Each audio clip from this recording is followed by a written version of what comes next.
Okay, let's try that again. Thank you, RJ.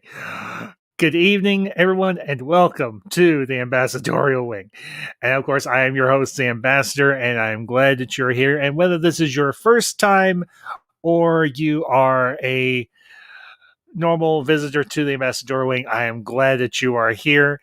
And tonight, we are continuing my Director Spotlight series with a favorite director of mine. And that, of course, is the one and the only Quinten Tarantino. And to everyone that is in the chat currently, RJ Resident Justice, Nerdier Things, and Cylon Scotty, gentlemen, it is good to see you. Yeah, I am sorry about that. I simply forgot to click the unmute button. Believe it or not, it is as simple as that. I forgot to click. I'm a little rusty. It's been a little while since I've live streamed on other than a Friday afternoon. But yeah, glad you're all here today. And whether you are here live or you catch us on the replay, I hope you enjoy the stream tonight. And we're going to have a good time. Going to discuss, honestly, no Cylon. No, I had these bad habits all on my own. You believe it or not. No, it's been a few weeks since I have streamed and everything. I think the last stream I did on Wednesday night was actually... Yeah, Nerdalot. I know it's you, bud. I know it's you. So, and hey, Nerdalot, if you're free and you want to join me and everything, let me know, bud. Be more than happy to send you the link for this. So, that's if Quinten Tarantino is your thing. I know for everyone that he isn't, but when I was setting up my content for the year, this was a director I wanted to discuss, and I do want to send a shout out to a couple of fellow YouTubers. Both of them, one of them and everything, was actually the deciding vote for this particular poll. And of course, that is DJ Odyssey. And unfortunately, DJ messed up his back. He messaged me earlier today to let me know he wasn't able to make it tonight. But DJ unfortunately messed up his back at work, and he is in a lot of pain right now. And if you are not subscribed to DJ Odyssey, I will look up the link for his, or if one of my mods or anything, looking at you, Nerdier Things. If one of you could look up Silence, if you could look up DJ Odyssey's channel and put his link in the chat, and I'll definitely put it in the description after the stream is over. Go over and show DJ some love, or if you follow him on Twitter, send him a tweet and say, wish him the best or anything out of speedy recovery. And also another fellow YouTuber, and this one is this is the gentleman I have come to regard as RJ. DJ Odyssey is someone I have known for quite a while. He is a good guy. Well, Nerdlot, get done with your chores and let me know when you're done, and I will send you the link. So, hurry up. Anyway, but yeah, the other YouTuber that has gone down, unfortunately, for those of you that may or may not know him, that is, of course, Mr. Matt Jarbo. He was also at work, and he was making a delivery, and unfortunately, he fell down a flight of stairs. Now, he wasn't scheduled to be on here tonight, but I told Matt that, well, I didn't tell Matt, but I want to give Matt a shout out because I've had several good conversations with Matt off and on, offline and online and everything since I've been on YouTube, and I've come to regard Matt as a good egg. He has a bad rap, and it's quite candidly a undeserved bad rap. So, and I want to shout out his brand new channel, Patio Commentary, and that's another link I will definitely include in the description after the stream is over. But it's a new channel that he has started, and it's got some really interesting content. He does deep dives on movies and so on. The last one he did was actually for the 1980s version of The Thing with Kurt Russell, which is a favorite movie of mine. So if you have not checked out Patio Commentary with Matt Jarbo, I highly encourage you to do so. But we are not here tonight to talk about Matt Jarbo. even though we love Matt Jarbo, and I do. We're here tonight to talk about Quentin Tarantino. Both of them end with an O, and both of them are awesome. Coincidence? I think not. So, but getting into the topic of the night, Quentin Tarantino. My first exposure to Tarantino was actually in high school, believe it or not. It was around my junior or senior year. Actually, it was my junior year of high school. And a lot of my friends were going, have you heard about this Quentin Tarantino guy? And I was like, not really. No, why? They're like, he really did this really cool movie called Pulp Fiction. You really should go check it out. And I was like, okay. And at that point, my family did have a VCR, and Blockbuster was still a thing. Well, this is the 90s. Blockbuster was still a thing. So ended up going and renting Pulp Fiction and watched that thing, and I was like, holy freaking crap. This guy can direct a good movie. And just a quick shout to the chat. Geeks enjoy Neurotica. LDG, good to see you, man. And thank you for popping in. I hope you enjoy the stream, whether you're here to stay, you're able to stay for the whole thing or just for a little while. But that was my first real introduction to Quentin Tarantino as a director. And also a shout to the chat of old face, a familiar face, and a good friend I have not seen in a very long time. Superior Hero Reviews. Cody, my man, it is good to see you. I know you have been MIA for a while, but it is always a pleasure. It's always great to have you in the chat, my man. And I am sorry if I did not send you the link for this. I know I haven't been kept in contact. I do apologize for that. With those of you that follow me online and everything, my mother is currently convalescing from double bypass surgery. But just a shout out to Superior Hero Reviews, Cody. It is good to see you. And George, yeah, I'm the same way. I miss Blockbuster so much. And I'll pop RJ's comment up here. No, this is not a hot take. I might have liked Hollywood Video more than Blockbuster. I would say they were both good.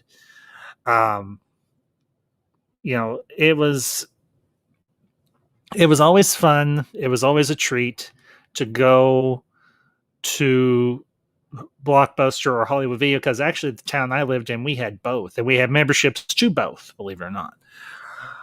But I didn't see Pulp Fiction in theaters. I saw it on VHS, and I was absolutely amazed at the movie I saw. I mean, Tarantino has a very unique vision when it comes to the movies he makes. And honestly, for me, he has always been a favorite. And, after I saw Pulp Fiction, I just went back into his catalog. Now, granted, his catalog at the time in the 90s wasn't that extensive. He'd only done a couple of movies. He had done Reservoir Dogs, which everybody knows Reservoir Dogs, Mr. Pink and Mr. Brown and Mr. White and Mr. Yellow, and so on. And you had such a great cast in Reservoir Dogs. You had Michael Madsen. You had Harvey Keitel. Who doesn't like Harvey Keitel? If you do not have a soul,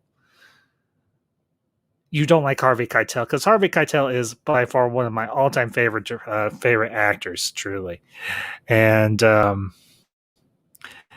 pop Nerdier. Thank you, man, for popping those links into the chat. I really appreciate it, bud.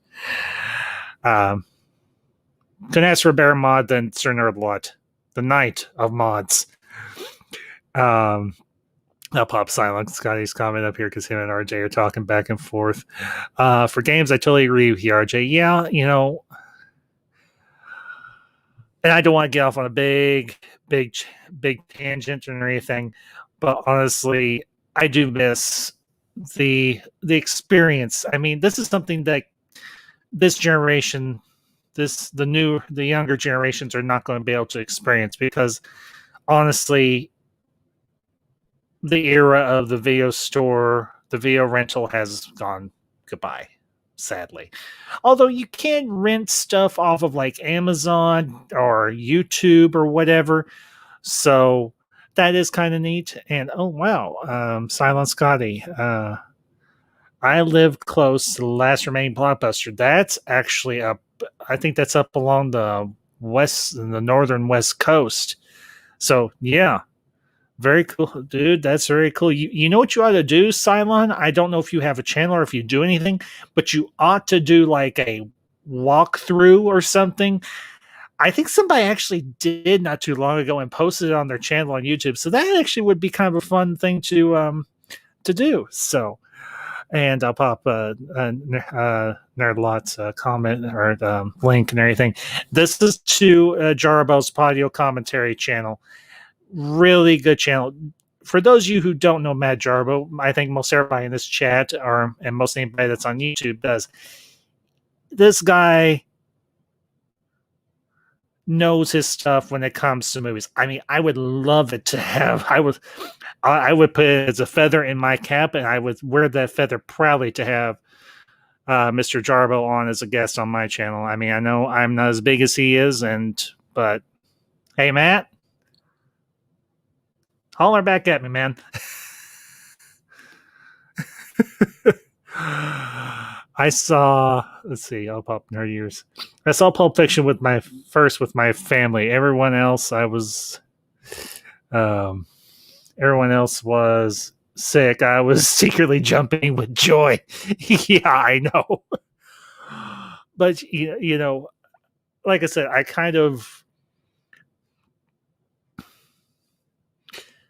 went backwards with Tarantino's career, because although he really did start in the 90s, he'd only done like one or two movies before this, but his director's portfolio is almost as extensive as his director or as his actors portfolio is. I actually pulled his IMDb up here, and the type is kind of small, so I'll just kind of read this off for you and everything. Give me just a second. Scrolling.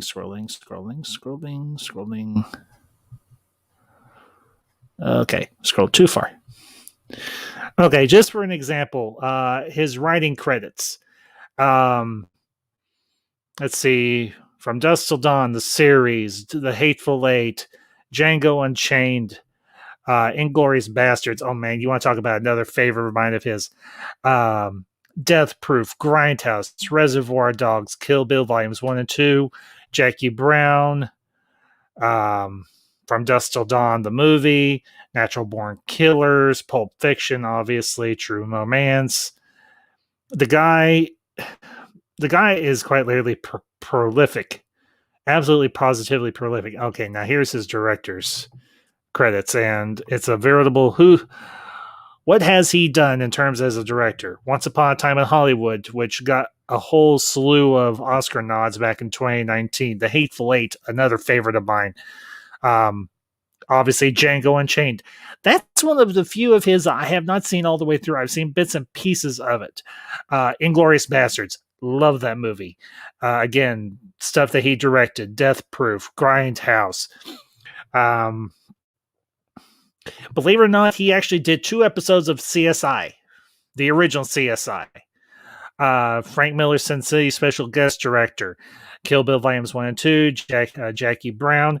He actually directed an episode of ER back in 1995. Ain't that a hell of a thing? Quentin Tarantino, one of the grittiest, grungiest, or hard-edged directors you'd ever meet, did an episode of ER. Of course, he did Pulp Fiction and Reservoir Dogs. So, yeah, the guy, Quentin Tarantino.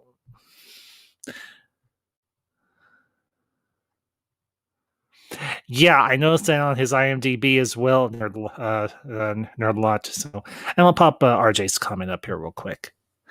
I wonder if places like Blockbuster or Hollywood Video would make a comeback one day, since people may want to go outside more, experience those community experiences post-pandemic. RJ, it's a just it could happen. If someone wanted to start a small business or like a niche business and everything in a small town or a big town or whatever, something like that could potentially happen. I mean, think about it. You could have quite literally like a retro type of business that specializes in renting out movies and could even have like a retro arcade. Now, wouldn't that be a hell of a thing? Hmm. That's actually a pretty cool idea for a business. Rent movies, retro arcade. Copyright Ambassadorial Wing 2021. I kid, of course. But yeah, honestly, this is this guy, Quentin Tarantino. He has always been entertaining in terms of his skill as a director and an actor. And I will say, um, his one small role in Reservoir Dogs, I thought he did a good job. And I know some people will say Tarantino's overrated. You could, if that's your position, okay, cool. But personally, for me, and I imagine for a lot of other people, Tarantino is a guy who really. And I'll pop this up here. The Truth 31. Truth, my man, good to see you. And thank you. Yeah, we're two away from 400. So, Truth, it's always a pleasure to have you in the chat. And hey, Truth, if you would, if this is something that you would be interested in joining me on, if you want to join the discussion, uh, comment in the chat, and I will by all means send you the link and everything. But all the same, Truth, it is always a pleasure to have you in the chat, man, and thank you for the support. I greatly appreciate it, man, truly. So, and hey, Truth, I'm sorry I haven't been able to get by your channel much recently, but as I mentioned before, I've been like really busy with family affairs and so on. But this is a guy right here that is a great guy, great supporter of other channels, and a great channel in his own right. A more hardcore DC fan you will not meet than the Truth 31. And MJ1 Media, it's good to see you, man. And George, for me, it feels like Tarantino has never made a bad movie. George, I would say that is honestly I would say that's a true statement. I don't think Tarantino has ever done a bad movie. I would say the thing I will say is I don't think his movies are appreciated in their time because they're always so unconventional in many aspects. Everything, very much so. Going to be lurking. I'm watching Hard Rain with my stepdad. Another really good movie. Now, MJ, is that the one with Christian Slater and Morgan Freeman? Am I thinking of the right movie with Hard Rain, or am I thinking of a different movie? So, but yeah, honestly, I love I've loved every single one of Tarantino's movies I've been able to see all the way through. The last couple, like I said, I have not seen. The last two that he did, which were Django Unchained and Once Upon a Time in Hollywood, I definitely want to sit down and watch at some point. I'm pretty sure both of them are on HBO Max right now. Anything because I think they were both Warner Brothers properties, or they at least were distributed through Warner Brothers. Because Tarantino's worked with a lot of different studios because everybody knows that Tarantino does good work. And his movies more often than not are profitable. But I will say, in terms of one of my other favorite movies of his is, of course, The Hateful Eight. Now, this is another one I didn't get to see in theaters, and I really wanted to see it. And it killed me that I didn't, but I finally got to watch it on DVD, I think it is. I think we picked up a copy or something along those lines, or maybe we rented it on Amazon or something. I can't remember now. But I sat through that movie, and this is Tarantino's take on the Western. And oh my freaking gosh.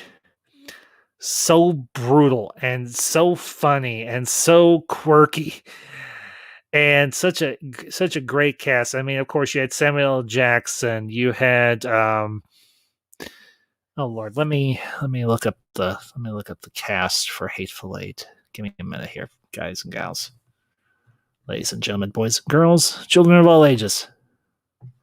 Let's see here, Hateful Eight. Come on.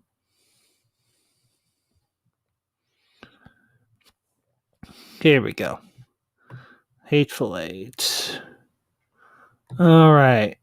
Oh, that's right. Okay. All right. Hateful Eight. Samuel L. Jackson, Kurt Russell, Jennifer Jason Lee. Come on, work with me here. Walter Goggins, Damian Bencher, Tim Roth, of course, Michael Madsen, Bruce Dern. Grumpy old Bruce Dern. That man just will not die. James Park. Of course, he's been in a lot of Tarantino's stuff. Keith Jefferson, Greg Stark. The list goes on. It was just great cast, of course. And Tarantino always knows how to cast his movies well, and of course he's got his little pool of normals or regulars that he has in his movies, like Samuel L. Jackson. I mean, I think Samuel L. Jackson has been in practically every single one of Tarantino's movies since Pulp Fiction. And honestly, aside from Jurassic Park, Pulp Fiction was the movie that really kick-started Samuel L. Jackson's career in a lot of ways. And of course, it revitalized John Travolta's career, at least, well, for a while. But, you know, the thing about Tarantino, he's not afraid to work with for lack of a better term, a diverse cast. And he wants the best possible actors or actresses for the roles in his movies. But here's the crazy thing, and most of you will probably know this. Actors want to work with Tarantino because they know his movies and they know that they're going to be really oddball, really screwball, but a lot of fun. I mean, if you watch the making of features on a lot of his movies, it's always a good time. I remember I was watching the guys. I'm going to be bouncing around on this stream and everything, talking about different movies and different aspects of Tarantino's career, kind of like what he does in Pulp Fiction. So I'm kind of paying homage to the man's style, in a manner of speaking. But watching in particular, I remember watching the making of on Kill Bill and Kill Bill Volumes 1 and 2. And everyone was so invested and had such a great time on those movies. And I mean, you had such a great cast for Kill Bill Volumes 1 and 2. But you could tell that everybody was invested. Everybody was there to give their very best, because this is Quentin Tarantino that they're working with. And he not only encourages his cast to give their best, but they want to give their very best because they know he is worth it. That's the amazing thing about Tarantino, because they know that the movies that he makes, they have legs. Whether they go on oftentimes to be known as cult classics. I mean, I would say Quentin Tarantino is the master of the cult classic, or maybe the new master and everything, because once upon a time, Roger Corman was the master of the cult classic. Or John Carpenter, which I've covered previously on this channel as well, was the master of the cult classic. Tarantino is in that same class of director. And that's the thing I love about Tarantino, is his movies go on to be classics, whether they are well regarded or they earn a reputation down the road. That's the amazing thing about Tarantino, is his movies stick in your mind. They are never boring. They are never stale. You can watch them you can watch them 100 times and they will still entertain you. I will tell you all personally. I don't know how many times I have watched Kill Bill Volumes 1 and 2, but every single time those movies end, I am I am immediately entertained. Now, fun story in terms of Kill Bill. Yeah, Sir Nerdlaw, he definitely has his little crew. Yeah, but they're loyal, they're dedicated, and they know what to expect from him, and they give their best. A director of his caliber kind of warrants that, to say. But fun story. When Kill Bill Volumes 1 and 2 came out, I did not see Volume 1. Actually, no, I did see Volume 1, but Mother Ambassador didn't. But we went and saw Volume 2 together. But the first thing we did was we actually rented it, or I think I had bought a copy, and I was like, okay, Mom, we're going to sit down, we're going to watch this. She's like, okay, cool. And we did this before we saw Volume 2. And Mother Ambassador was absolutely riveted. We got done, and she was like, wow. I was like, yeah. She's like, really interesting. She's like, this was a really interesting movie. I was like, it's a revenge story. She's like, yeah. She's like, I would definitely say it was a revenge story. She got the bride got messed over. I was like, do you still want to go see Volume 2? She's like, yeah, I want to see how it ends. I mean, that's the kind of person Mother Ambassador is. As I think I've told you all before, and for those of you that may not be aware of this, Mother Ambassador, she loves action movies. She loves comedies. Now, granted, our taste in comedy films does differ, but when it comes to action films or spy movies or anything that just falls under the action genre, we're usually right on the same page. I mean, you ask her, hey, you want to go see a chick flick? And she looks at you like, you know who you're talking to, right? And I'm like, yeah. You want to go see something get blown up? She's like, let's get our ass to the movies. But I'll pop George's comment up here. I still remember my second year of college for our media class. We watched Pulp Fiction. Good times. Yeah, George, I can imagine that was good times. Truly. But kind of get back to Tarantino. Something else I've always noticed about him, his filmmaking process is kind of protracted, for the simple fact that he always takes a long time to put his stories together.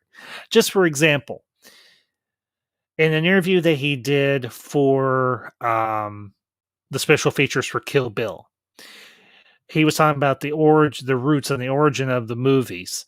And it goes all the way back to Pulp Fiction, which Uma Thurman was obviously Mia Wallace and everything. She was one of the characters in that. And they sat down, they started sketching out this idea for this revenge story about a bride who had been killed.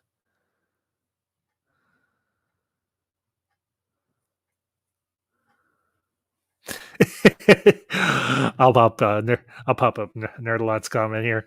Oh, hey, I believe cute Quinten and everything commented on this, can't remember, but what do you believe is in the briefcase? There have been so many theories that have gone around over the years as to what is in the briefcase in Pulp Fiction. If I had to venture a guess, and this is just a guess, and I think it kind of goes back to something that someone else has commented on. Somehow or another, I think it has something that is connected to Marcellus Wallace, as portrayed by Ving Rhames in this movie. Was it? Yeah, it was Ving Rhames. Yeah. Or was it Michael? No, Michael Clark Duncan was in Green Mile. This was Ving Rhames. Yeah, it was Ving Rhames. I have a suspicion that it's something that's connected to Ving Rhames' character Marcellus Wallace. Now, what exactly? I can't honestly say, but considering the expression on Vincent Vega's face when he opens the briefcase, not to mention the combination for the briefcase is, well, I don't know if many of you ever noticed this, is in fact 666. I don't know if that has any special meaning or not, or maybe it's just if it's just a red herring, it doesn't mean anything. But I don't know if maybe it was something that got stolen from Marcellus Wallace. It was like super valuable to him, and the guys were sent. Jules and Vincent were sent to collect it from the boys in the apartment. But some people have said, well, it's the Holy Grail. Some other people have said it's some sort of other holy relic. Some people have said it's potentially Marcellus Wallace's soul. Honestly, it could be any number of things. So, but anyway, but something I've always, as I was saying, something I noticed about Tarantino is it takes him a long time to craft his stories, and honestly, I think that's a great thing about Tarantino is that he takes the time to craft his stories, to write his scripts, to develop his ideas, and then once they're ready, he starts shopping for a theater or for a studio to produce them. And honestly, I think that's one of the great things about Tarantino is that he will go that far. Yeah, nerdier things all pop. Yeah, I'm on the soul train. Yeah, good. I get that reference. Soul train. I actually remember watching that show on TV when I was a kid. Yes, I watched Soul Train on WGN Chicago. Mm, that is a tasty beverage. Sorry, I had to do it. Okay, I didn't have to do it, but I did it anyway. But, truthfully, movie making is not a quick process.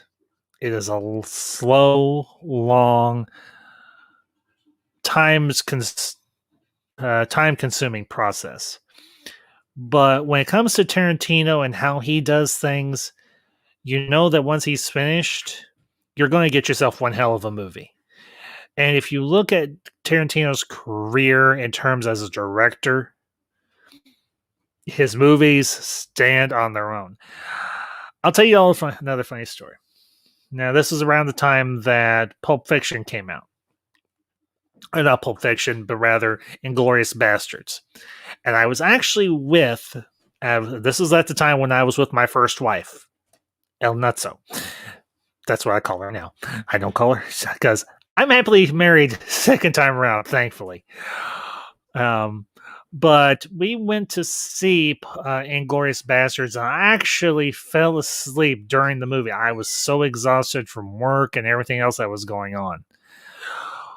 But I finally, a couple of years later, after I had left after we had divorced, I finally had the opportunity to sit down and watch Inglourious Bastards from start to finish without nodding off or anything else. And I will say I love that movie.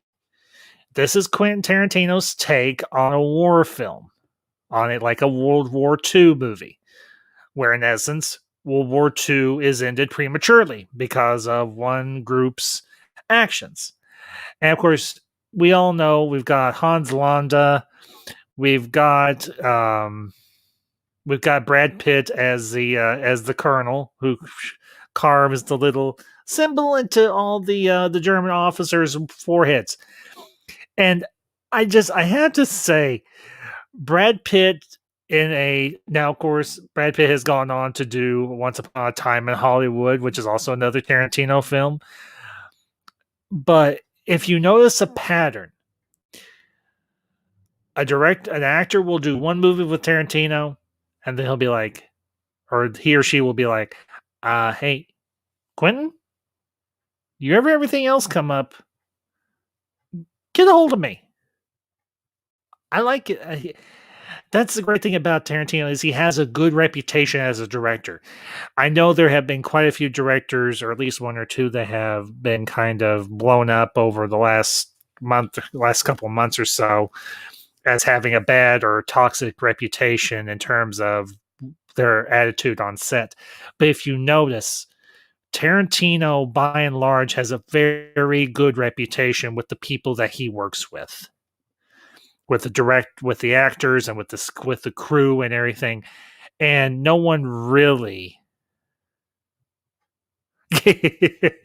I'll pop up near you things comment here, and thank you because I couldn't remember the name of the actor who played that.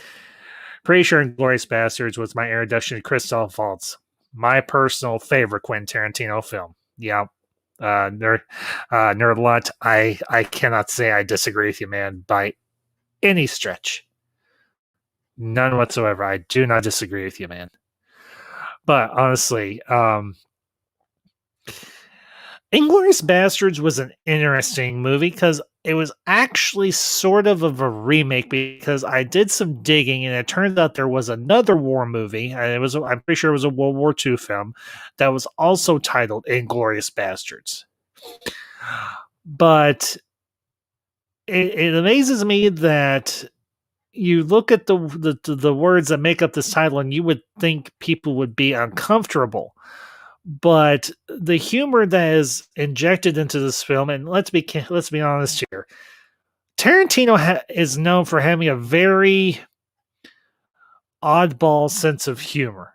It is by no means conventional. It is about as unconventional as you can possibly get. To be perfectly candid. But that's one of the crazy things about Tarantino is that he does have a very screwball sense of humor, but for his style of films, it works. I'll give you all an example, and I'll pop. Nerdy things. It was a great '50s foreign film. It has a great. Yeah, I would agree. Nerdier things. Nerd a lot. I would wholeheartedly agree with you on that one. Yes, definitely. But okay, just for an example, and y'all may cringe at me for saying this, or maybe you won't.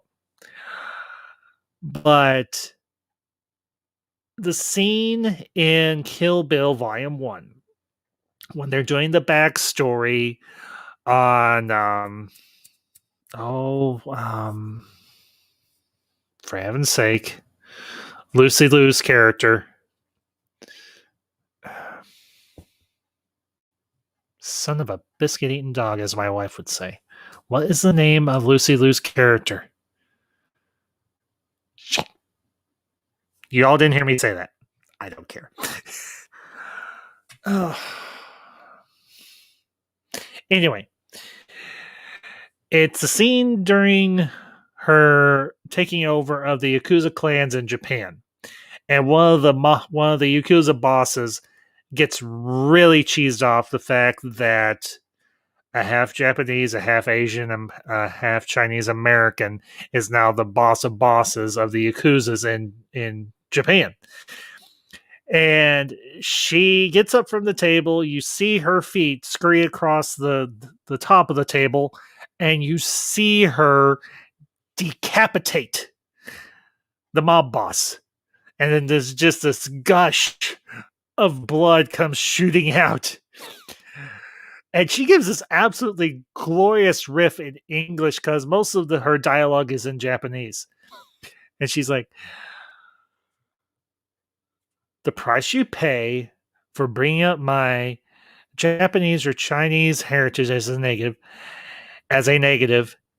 is I collect your effing head. Just like this effer here.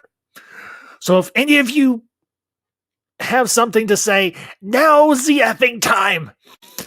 And I cannot help. Thank you. Yes, Oren Ishii. Dang it. Don't you just hate when you have a brain fart and you have to rely on a friend? Yes, Oren Ishii. Thank you, Nerdlot. I appreciate that, bud.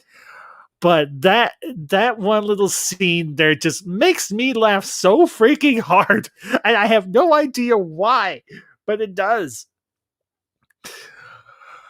but that's one of the things about Tarantino's films that I really truly appreciate is the humor. I mean, yeah, a lot of his films are very action based. They're well within the action genre or within the drama genre, but they have well placed and well timed humor. And that for me is one of Tarantino's great strengths. Is the fact that he can balance humor with very gory action. Because let's be honest here, there are some scenes in many of his movies that are extremely comical or extremely brutal in terms of the violence. But at the same time, they are you have this counterbalance of humor there that's interjected into them, and it works so well. And I'll pop up near your things here. Um, yes, it's so comical but acted straight. Yes, and yeah, so very very true. And a recent acquaintance, thanks to Geeks Enjoy Nerdrotica, LDG, Sven, the Naked Nordic Ninja. Sven, my fellow Hoosier, I hope you don't mind me saying that. It is a pleasure. Thank you for being here tonight. And been going for a little bit now. I'm just here talking about the films of Tarantino, what I love about him, his directing style, some of his favorite roles that he's done throughout his career, and so on. But Sven, good to have you, man, and good to see you. And I hope you are. I hope you're doing well. But I do need to step away for just a moment, so there will be a momentary radio silence, but I will return. So be right back.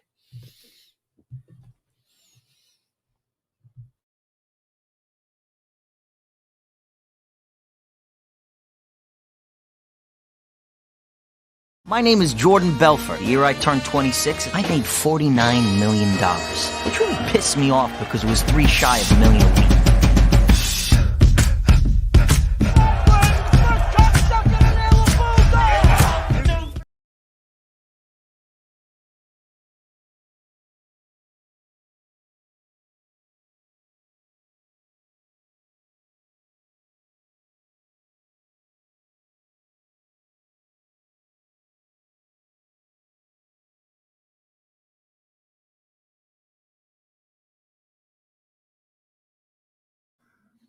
And I'm back. Hi. Oh, but yeah. One of the really crazy things about Tarantino is,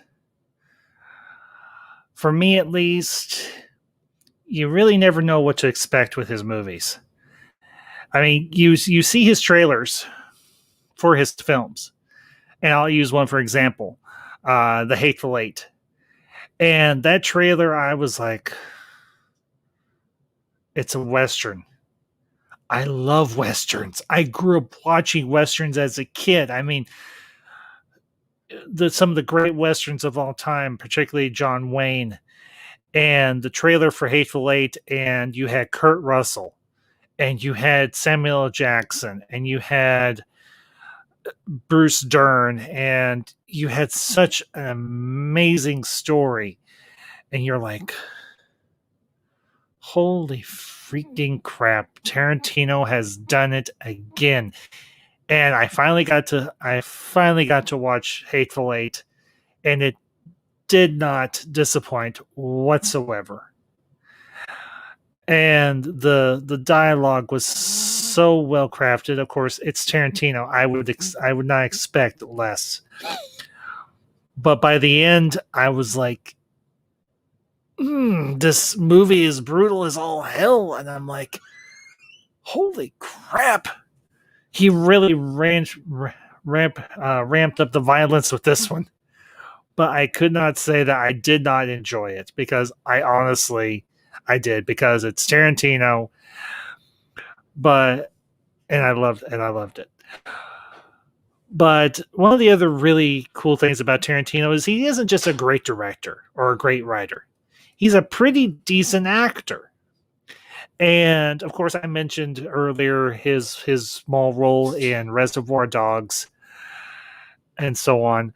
But I think one of my favorite roles that he did was, of course, it wasn't even a movie he directed, but was From Dusk Till Dawn, which was directed by Robert Rodriguez, another favorite director of mine. I love Robert Rodriguez. But him playing off of George Clooney, and this is post ER 1990s George Clooney, and him as Ricky Gecko, one of the two Gecko brothers, and that character was just creepy as all hell. And then it was really, some scenes were really difficult to watch, but at the same time, to see Quentin made up as a vampire, even though it was briefly, was actually kind of cool, I won't lie. And to the chat, Commodore Ty. Commodore, good to see you, man, and thank you for popping in. And Commodore, I do want to let you know, of course, you probably saw it already. I did subscribe to your channel, and as soon as I have the time, I will check you out. And Commodore, at some point down the road, I would like to have you on as a guest and everything. I'm going to be doing some. I'm going to be doing some more retro movie reviews and everything, so maybe I can have you on for one of those or whatever. But Commodore, pleasure to have you in the chat tonight. So thank you for being here. And I never turned my banner on. Duh. Anyway, and I'll pop Nerdier Things comment up here. LOL, creepy is definitely one way to put it. Yeah, and of course, him playing off of, like I said, George Clooney and Harvey Keitel, and I'm like, again, it's Harvey freaking Keitel. How can you not like Harvey Keitel? If you do not like Harvey Keitel as a director, as an actor, there's something wrong with you. And I have just one little thing to say to that. How could you rent the thing anyway without a credit card? I have a gasoline card. Start by wiping that fucking dumbass smile. I've been wearing the same underwear since Tuesday. Anyway. But,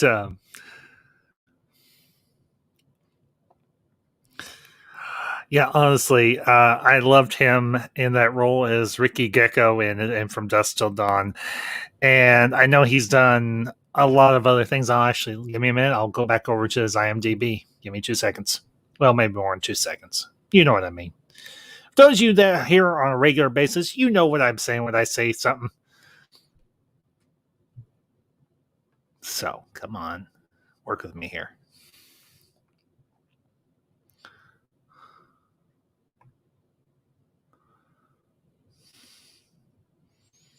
All right.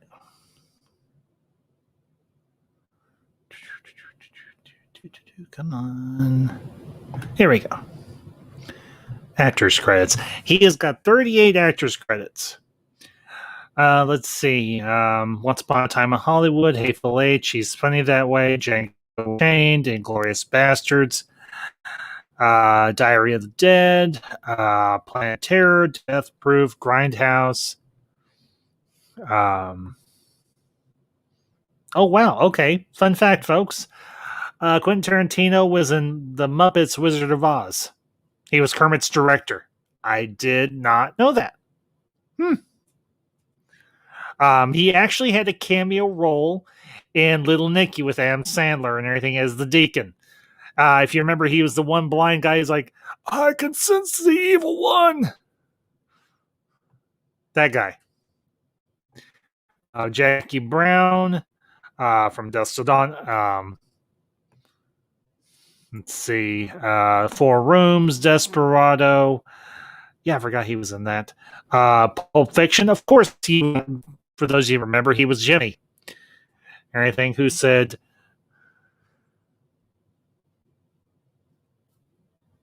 no, Nerdalot, I would not say that's a hot take.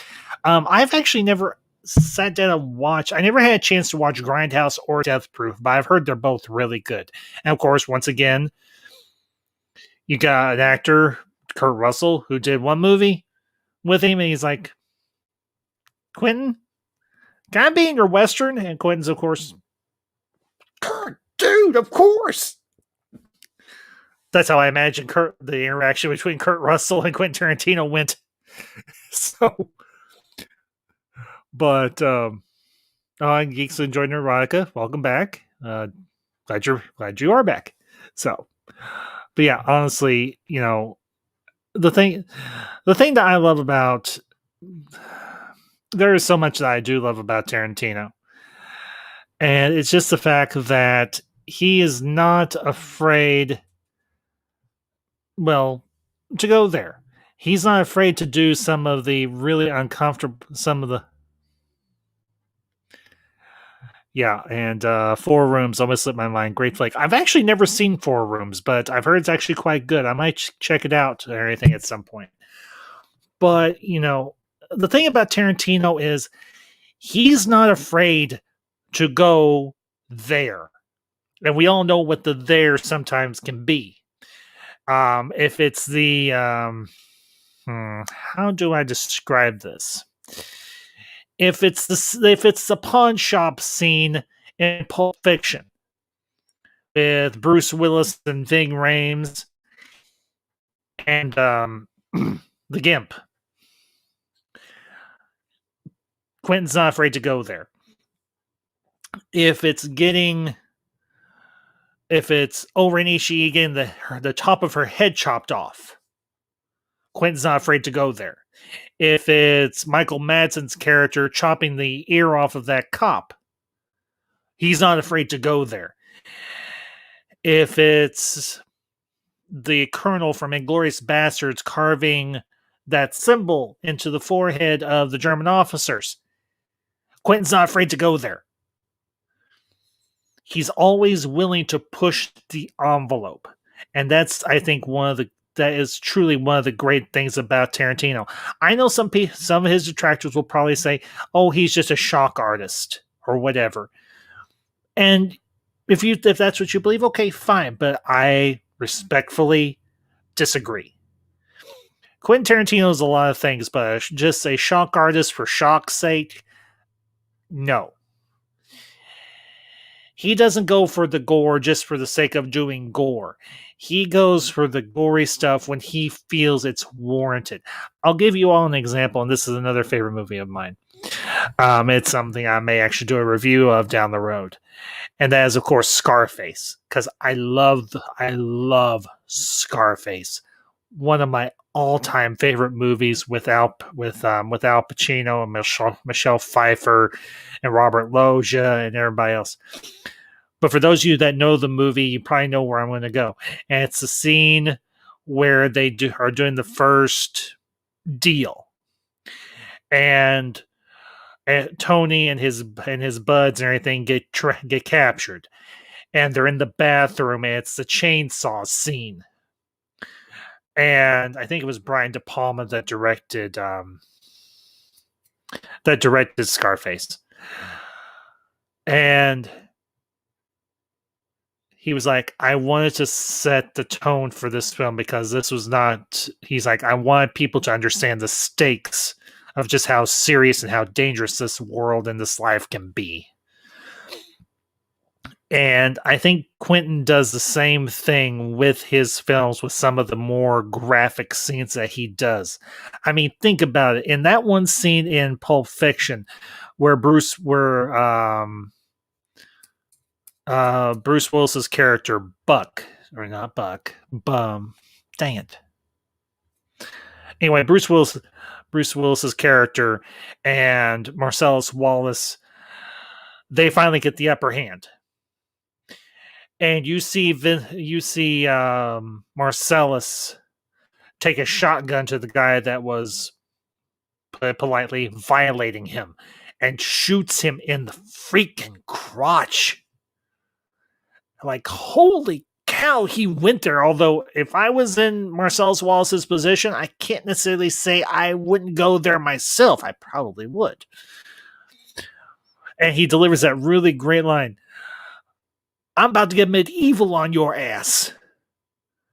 And you can only imagine what Marcellus Wallace did to that guy and his buddy. Or at least to that one guy. It probably was not pleasant.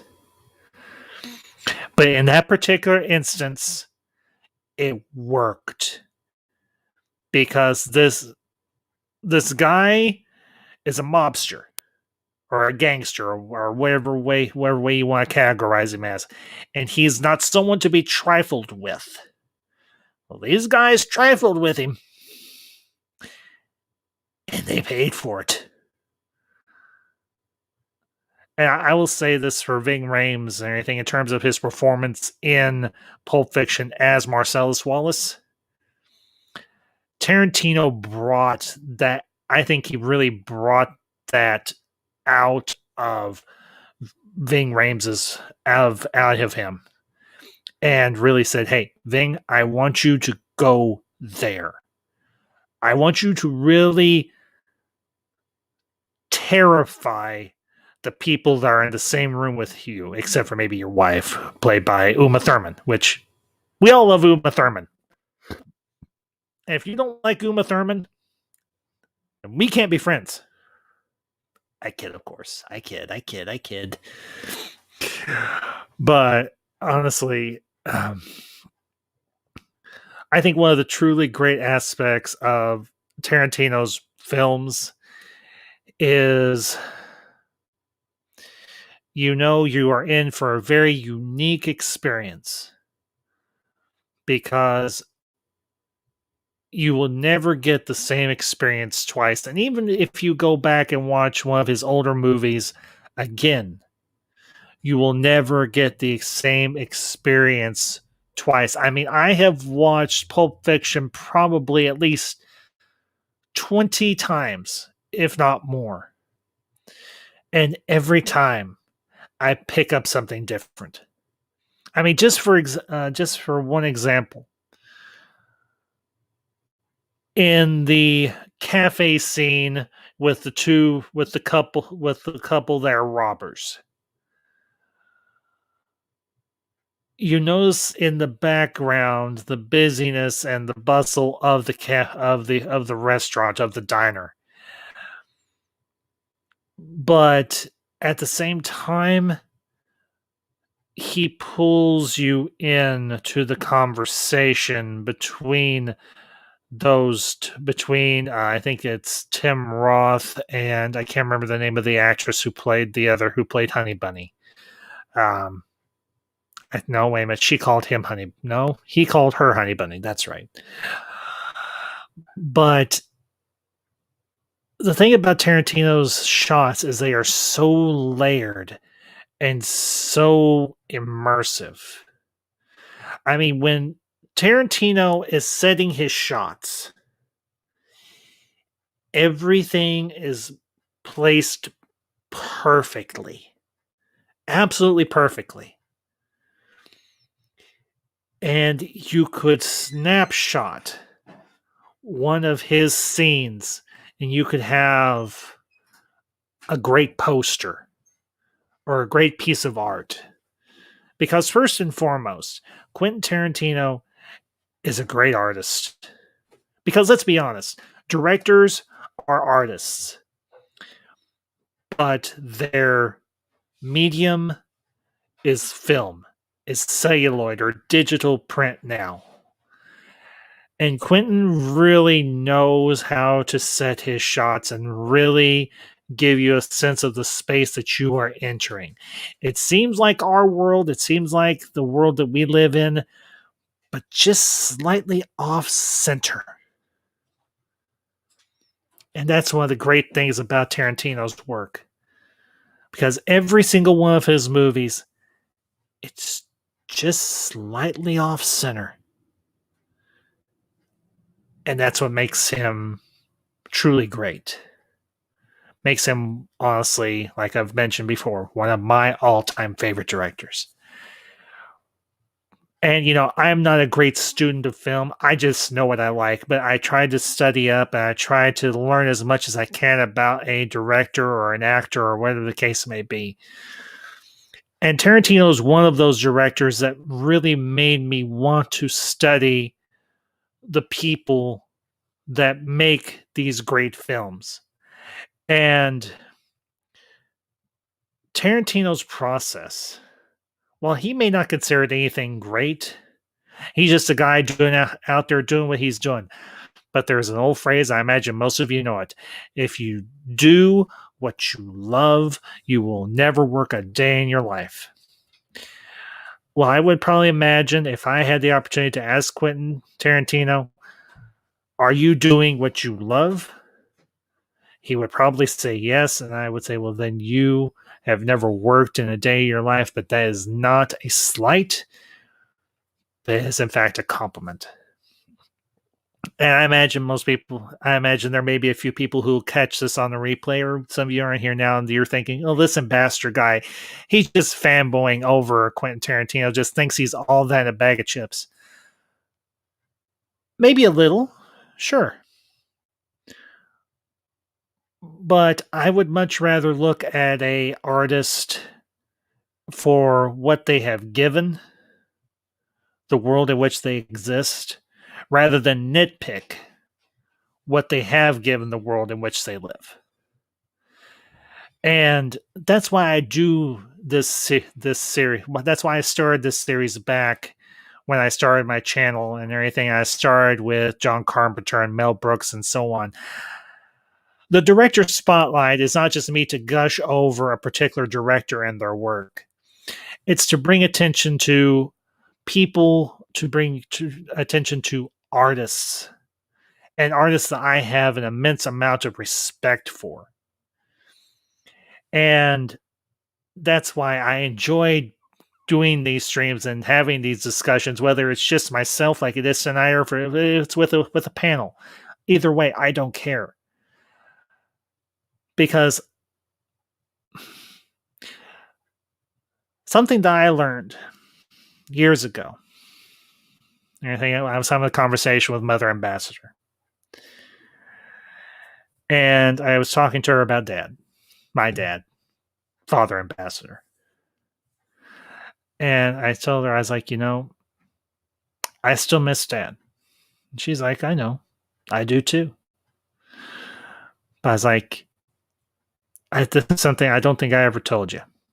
And she's like, okay. And I was like, Dad taught me one very important lesson. She's like, what's that? To live every day as if it is your last.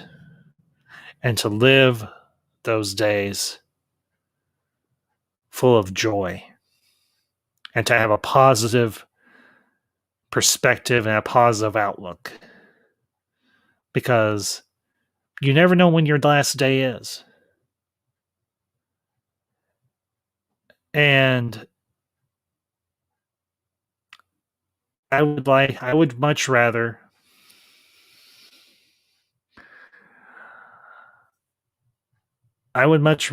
live my life enjoying it rather than bemoaning it or looking at it from a negative perspective. And to the chat, Wookiee in Exile. Wookiee, it is good to see you, and I will pop your comment up here. Tarantino needs to be given a Star Wars movie. Either a Star Wars movie or a Star Wars series or something along those lines. I cannot say I disagree with that sentiment one iota. I think Tarantino would probably do something extremely unconventional if he was ever given the opportunity to do something within the Star Wars universe. But I can tell you this much. It would be, I think, awesome. Absolutely positively awesome. So, and Wookiee in Exile, thank you for tuning in tonight. I do appreciate it. I'm glad you're here, and been going for a little while now. But hope you'll go back and watch the start and everything after I wrap up in a little while. But, honestly, Tarantino and his work is something truly to behold because, as I've mentioned before, he is extremely unconventional, but he has an eye and a passion for what he does. And he has an enthusiasm that is infectious. And you can see that come through in the work that he does. And I don't know how much longer he'll be directing. I hope he does many more movies, and I hope they are all equally as awesome as what he has done thus far. But a day may come when he says, I'm hanging it up, guys.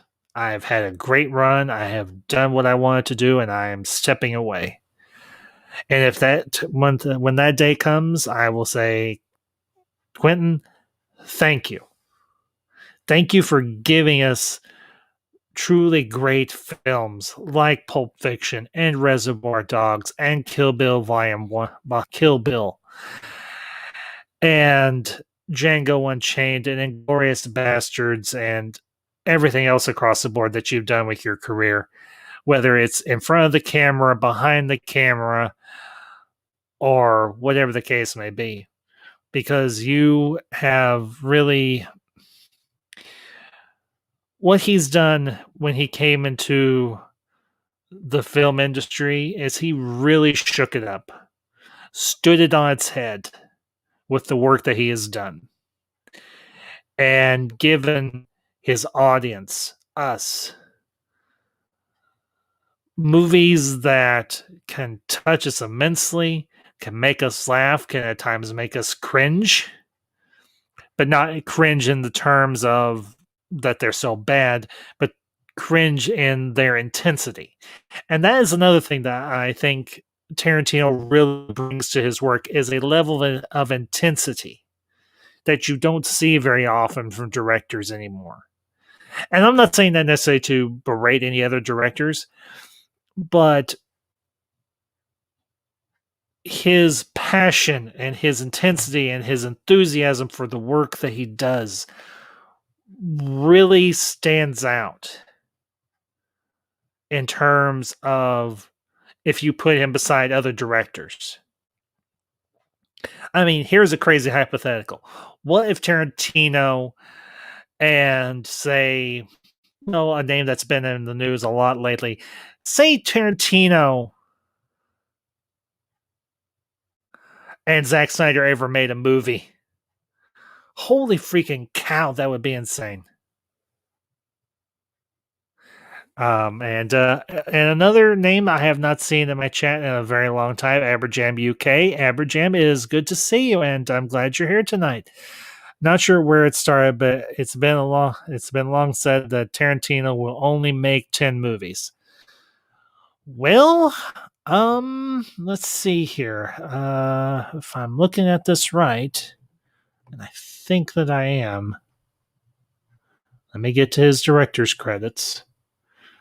Okay, writer, where's the director? Come on. Director's credits, let's see. Okay. Once Upon a Time in Hollywood, that's 1. Hateful Eight, that's 2. Django Unchained, that's 3. Inglourious Bastards, that's 4.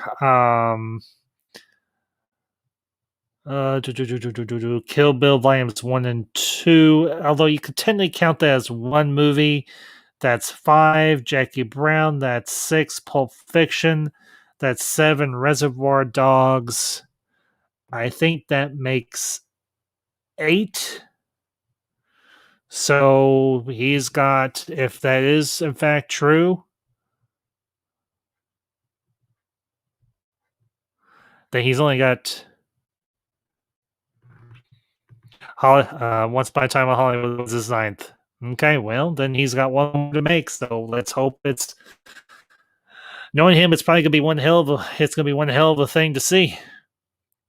So, And Abraham, good to see you back, man. It's been like I said, it's been a while, and this has been a night to see a lot of old faces pop up in the chat. I'm actually kind of glad that y'all are here tonight and everything. I know it's been a couple of weeks since I did a stream. I think the last one I did was actually got my review of Godzilla versus King Kong and everything. But like I said, as I said earlier on in the streams, I've had family obligations I need to take care of. Like I mentioned, for those of you that have been following me on social media, Mother Ambassador's been in the hospital recovering from her bypass surgery, and hey, looky who we got here. Hey man, how you been doing? Thank you for inviting me on the show. Hey, RJ. Yes. So glad you're here, and yeah, you know me, man. I will, as long as you got a good idea in your head, I will have you on. So, oh, absolutely, man, absolutely. Yeah, well, great discussion, by the way. I tuned in a little bit, and awesome discussion, everything going on. It's been great. Mm-hmm. Well, it's just been me, so I've been kind of run off at the mouth there. Any thoughts on anything I've said, or just thoughts from your end of things in terms of Tarantino? Anything? I yield the floor. So no, absolutely. Ahead, for me, like I was introduced with Tarantino through Pulp Fiction. Pulp Fiction was the very first Tarantino movie I watched. Actually, that movie left a really big impression on me because that was at a point in my whole film fandom thing where it's like I was really starting to get more into more independent films and more experimental stuff. So yeah, I just, Pulp Fiction is still to this day one of my favorite movies of all time. And that opened up door to other stuff. Like I think I also watched the Kill Bill movies, obviously, which I really enjoyed. And Django Unchained is probably one of the greatest Westerns ever made, in my opinion. So I'd say that's fair. Yeah. I've honestly Hateful Eight is Hateful Eight's pretty good too. It gets a lot of hate sometimes, but I think it's pretty good. No, honestly, I've always looked forward to whenever Tarantino has a movie going to be released, because I always know, like I've mentioned before, it's always going to be something extremely unique. And Hateful Eight, just the cast alone, I was sold. Absolutely, the cast is amazing. Yeah, absolutely. Yeah, I know on Netflix they released it as like a miniseries. It's a little longer, more extended. I still have not checked that out yet, but I enjoyed the film version that I watched when it came out in 2015. And I saw Once Upon a Time in Hollywood in the theater, and I really enjoyed that movie. It's a little controversial. Like somebody's like, it's a little boring, but I enjoyed it for what it was. I only know what Ricky Gervais said about it back at the 2019 Golden Globes. It was 3 hours long. But that's one I haven't had a chance to check out, but I think it's before it leaves HBO Max, because it's eventually going to get rotated out. I definitely want to check it out. Yeah, Ambert. Go ahead, bud. Go ahead. No, it's all good. I was going to say Christoph Waltz. That was another Tarantino discovery as an actor. He was in Inglourious Bastards, and he won an Academy Award for that movie. It was great in Django as well. I mean, Inglourious Bastards probably should have won Best Picture that year, honestly. I don't remember what it was up against, but that movie was incredible. Oh, yeah. Well, as I mentioned, I was with my now ex-wife at the time when it was released, and I fell asleep during it, so I woke up partway through and I missed a good chunk of it and everything, but I finally got to watch it on home video, and I was like, oh god, this is so good. Yeah, the movie theater scene, man, with Hitler and all that. Oh my goodness, that scene's like crazy. Oh, that's what I love about Tarantino, where he does alternate history. Because you said you haven't watched Once Upon a Time in Hollywood, right? No, I haven't. Okay, so no spoilers, obviously, but that's another one of his movies where he likes to put a spin on Hollywood history and like the Sharon Tate stuff with the Manson murders. And I think it's his way of sort of like taking back, because I think he said in an interview something about, ever when Sharon Tate was murdered, it was like the whole world changed forever in that moment. It was like the innocence of our Hollywood culture was ripped away from us. So I felt like that movie was his way of taking back that in a way, for satisfaction's sake. Well, I'll definitely have to check it out once I have the time to do so. But yeah, you know, Would you be okay with speaking of Tarantino? Would you be cool with them doing Star Trek? Has been rumored, or would you be like, nah? I'm not opposed to it. But if his 10th movie is if he's only doing 10 movies in his entire career, I'm not sure if I want his last one to be tied to a franchise. I would much rather it be tied to something that's uniquely his. Now, Mm-hmm. if he did like if we get like a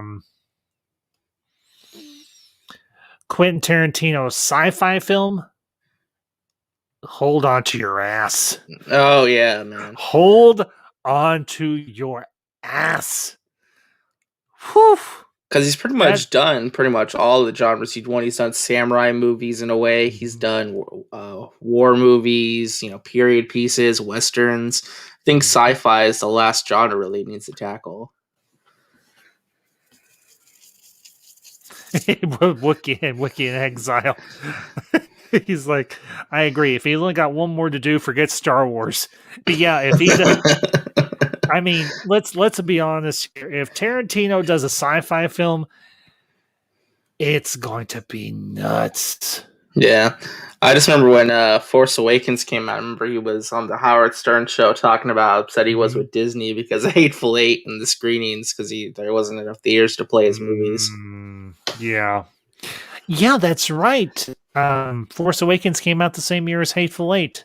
I believe the Maybe I same month as well, in December. Maybe I should have gone and seen that instead. I kid, of course. I didn't hate Force Awakens by any stretch, but I'll bring up Aberjam's comment here. A Tarantino sci-fi schlock film would be a great way to end the run. Yeah, Aberjam, I wholeheartedly agree with you, bud. Truly. Yeah.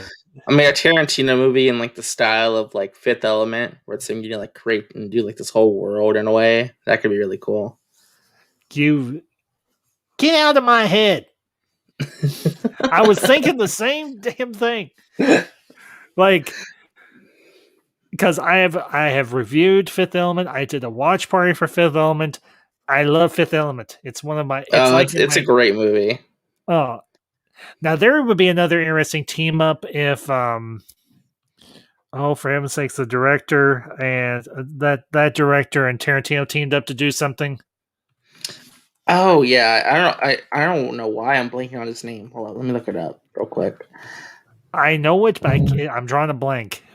Luc Besson. Luc Besson. Yeah, Luc Besson. Man, that guy.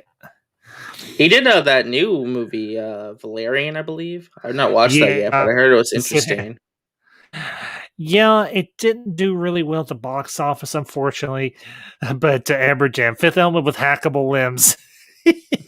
Well, you almost had that, as it was with the Fifth Element. But well, let me ask you, RJ. And of all the characters he's created for his films, what would you say are some of your favorites? Oh man, that's a great question. I mean, obviously, The Bride. Obviously, I'm trying to think because, like, off the top of my head, I mean, The Bride obviously be one of them. I'd probably also say Samuel L. Jackson's character in Pulp Fiction is probably one of my personal favorites. Jules. Jules is great. And I think Django himself is probably one of the best characters he's probably created. Like a lot, like I would say, Django and Christoph Waltz's character in that movie. Yeah. But yeah, I just like the story of Django is just like honestly so well crafted in a way. Like it's just like you see that journey the character goes on throughout the whole movie. It's like him rising up as a slave, rebelling in a way and building that camaraderie with Schultz. So,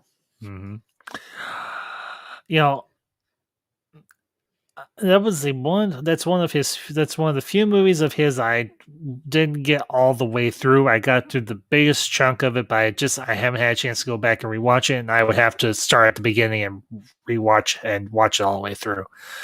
But yeah, Django Unchained, really great take on the western, Yeah. and kind of a little bit of a exploitation film if you understand that genre as well. Oh no, yeah, Uh, definitely has those exploitation roots in yeah, it. vibes. Yeah, definitely. I'll say one of his more underrated films is definitely Jackie Brown. That's definitely the most underrated. Yeah. Because honestly, I enjoyed Jackie Brown. Is it one of my all-time favorites of his? No, but it is really super good. Not to mention, it's got a great cast.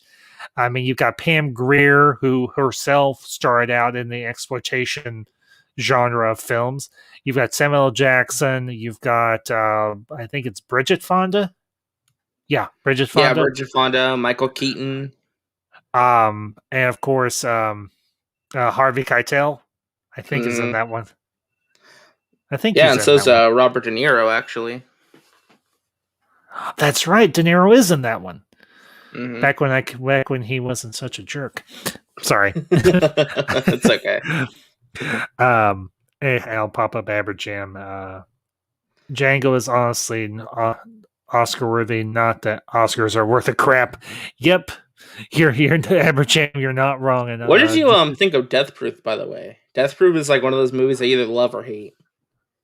um, Because like they did the whole grindhouse thing with him and mhm, Rodriguez, and like it was definitely an yes, experiment for both of them. And yeah. it's like, some people are into it, some people aren't.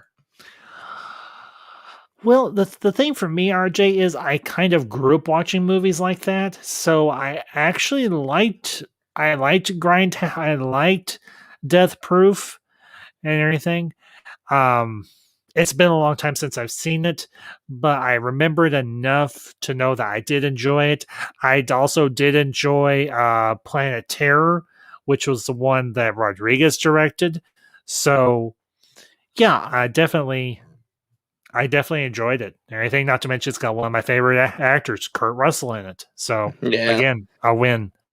And And yeah, Rosario Dawson's in that one too. So yes, she is. She plays the one-legged stripper, I think it is, that gets the M16 mounted to her leg. oh no, that's Rose McGowan. I was Oh, that's that's right. what It's Rose yeah, McGowan. Yeah. yeah. Yeah. My bad. And I'll pop up George's comment here. Inglourious Basterds is probably my second favorite Tarantino film behind Pulp Fiction. Yeah. Yeah. Well, yeah, I just love. I'm loving that Kurt Russell's appearing in more of his recent films because Kurt Russell's also one of my favorite actors. I love Big Trouble in Little China. It's been a while since I rewatched that. I need to go back and rewatch it soon. I actually did. I did a review of it back when I first started my channel, like a couple of years ago now, and I did a watch party for it. It's been a while, but I did that with Brian, Brian Mm. Master of None, and another friend, Alicia Victoria Parker, and neither one of them had ever seen it before, and they absolutely loved it.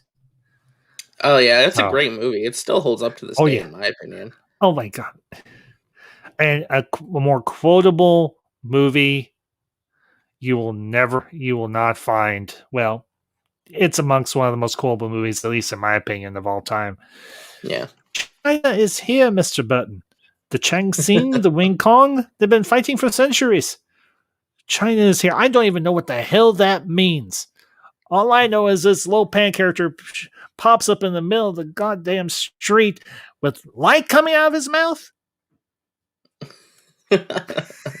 Yes, I have seen that movie way too much, and yes, if it's to quote a movie, I will swear. So, and most everybody knows that now. Speaking of Django, I know they were talking about doing a Mhm. Django Zorro Yeah. crossover movie. Not by Tarantino though; it'd be someone else Mhm. writing and directing. But I Yeah. wouldn't mind seeing Tarantino's take on Zorro, though. Actually, Well, the crazy thing is, in his IMDb, there is a credit for something that is in development that involves.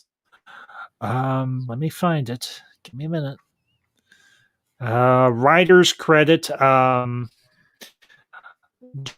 Zorro. I think it's supposed to be a comic, and it's not supposed to come out till next year. Oh, okay. Yeah, I see it Yeah, right but it's now, 2022. Yep. yeah. So, but You it's know, all though, in what the though? Actually, speaking of Quentin Tarantino, the one thing he doesn't get enough credit for in a lot of regards is From Dusk Till Dawn. You know, he acts in that oh, movie. dude. I don't know if you caught the part where I was talking about From Dusk Till Dawn. I love that movie. Yeah, it's great. What Love. do you think of the TV show though? The remake TV show that they did. I only watched a few episodes of it, and it didn't land quite right with me, honestly. It's I don't okay, but hate. it's like the movie's better in my opinion still. Yes, Because it's like you're taking like a simple story and dragging it out for like a multiple hour show. It's like, Mhm. you know. From Dusk Till Dawn works best as a film. It was meant to be a film, and it worked well in that medium. But if you think about it, that's another one that's got a great cast. I mean, granted, he doesn't direct; he just stars. I mean, it's one of Rodriguez's joints and everything. But you've got George Clooney, you've got Quentin Tarantino, you got Harvey Keitel, you've got oh, for heaven's sakes, what's her face? Uh, Juliette Mm. Lewis. Okay. Uh, um, you of course got a couple of cameos, one by Tom Savini, if you know who that is. If Yeah, you don't, that's cool. legendary makeup artist. I knew you would know that. Yeah, man, I But love George Romero movies, man. Tom Savini's a master of his craft. yes, he is. Yes, he is. And I'll pop up. I'll pop up Nerdbot's comment here. What about Quentin Tarantino tackling a comic superhero movie? Maybe, but I feel like he would never do it because I don't think he likes the genre. You know, I think he's criticized it a Yeah, lot in the past. Unless he did yeah, like a full blown parody, you know. yeah. But there have been so many superhero movie parodies that have already been done. Um, I'll pop up Aberjam's comment here. Selma Hayek. Rawr. Yeah, I Yeah, mean, yeah. of course, one other actor, Danny Trejo, who played, I think it was like the DJ or whatever there I think at it was the the bartender. yeah, he was the bartender. That's right. But yeah, Dust from Dusk Till Dawn. It mixes so many different genres. It's a crime story, and of course, obviously, you can almost put that movie in the grindhouse genre as well. But not to mention, it's also a horror movie. Mm-hmm. And You know what I'm surprised by? I'm surprised that Tarantino has not worked with George Clooney again. don't know. It's just weird to me. It's like I mean, George Clooney is one of the biggest actors on the planet. I'm surprised he hasn't. You know, they haven't collaborated on another movie again. Yeah, and it just could be that the schedules have not worked out. I mean, that does happen. That's true. You know, Looking Exile Dogma is a great movie too. I watched that when I was like 14, 15. Yeah, in the near future, I'm actually one of my other director spotlights is actually going to be the director of Dogma. Oh, nice. Yeah. Yeah, Kevin Smith. Yeah. That'll be a fun one, actually. Because Kevin Smith's like a very strange director in a lot of regards. Some great classics, but also some of his modern movies some people hate and despise. And I'll bring up Aberjam's question here. How do you guys like the El Mariachi trilogy? RJ, have you seen those? Yes, I have actually. Yeah, I've watched Desperado, at least. Mm-hmm. It's Desperado. Yeah, it's El Mariachi, Desperado, and Once Upon a Time in Mexico. Yes, yeah, that's right. Aberjam, to answer your question from my end, it's got Selma Hayek and it's got Antonio Banderas. I love it. Love those movies to death. I remember going to see Once Upon a Time in Mexico in theaters. Loved it. Loved it, loved it, loved it. And George is like, Kevin Smith, I love Quarks. Who doesn't? But that'll be a conversation for another stream for sure. But okay, let me ask you, RJ, if you can, Mhm. what would your ranking be for Tarantino's movies? From I'm from most favorite to like least favorite. Okay. So I'm gonna pull up the full Okay. list here so I don't miss one. Mm-hmm. You know what? I need to go back and watch Reservoir Dogs. It's like one of the ones that I've not actually gone back and watched in a really long time. That and Jackie Brown. So those might have to go towards the bottom. I can at least give you like a top three. I'll give you like a top three. For me, I would put Pulp Fiction number 1, Django Unchained number 2, Inglourious Bastards number 3, and I think I would put Once Upon a Time in Hollywood number 4. I really love that movie, believe it or not. Yeah, I'm very curious to see when you actually watch it what you think of it, because I know like some people say it's okay, but some people like it's like you either like really love it or you think it's just okay. You either follow one of the two spectrums. It's not a bad movie. It's just like some people are more bored by it, I guess, than others. Because it's a lot of character stuff. It's way more of a dialogue centric movie than an action movie. So yeah. Well, and honestly, I do like movies like that. So that sounds like something that'll be right up my alley. In terms of, I'll say my top 5. Definitely Pulp Fiction is number 1. Kill Bill, and I count that as one movie. I know it's split into 2 parts, but I count that as one movie. So Kill Bill. Which Kill Bill part do you prefer? The first part or the second one? If you had to pick which one. Because a lot of people prefer part 1 to part 2. So I was curious if you fall into that camp as well. The thing is, there's parts about both that I really, really love. But I would have to say maybe I'd have to say part 2. Interesting. Okay. Well, I don't get me wrong. I love part 1. I do. I absolutely. It is so unconventional. Particularly, you've got a whole segment that's done in the Japanese anime style. I love that section because I love Japanese anime. I'm actually going to be doing a review. I'm going to be doing a review for like one of the very first animes that was released in the U.S. and everything sometime down the road. But yeah, honestly, yeah, I love Volume 2 because for one reason, the section with Pai Mei, the cruel tutelage of Pai Mei. I love that part. Yeah. She has to bust her ass to gain his respect, and I think that's one of the truly great things about that part of the movie, and part of her journey is that flashback to her learning the martial arts from Pai Mei himself. But the other part is, of course, the emotional part, particularly with the daughter, Bibi. Yeah. I love that part for me. Not to mention the ending. Mm-hmm. Yeah, the ending of part 2 is really good. It's very powerful. God. Well, not just.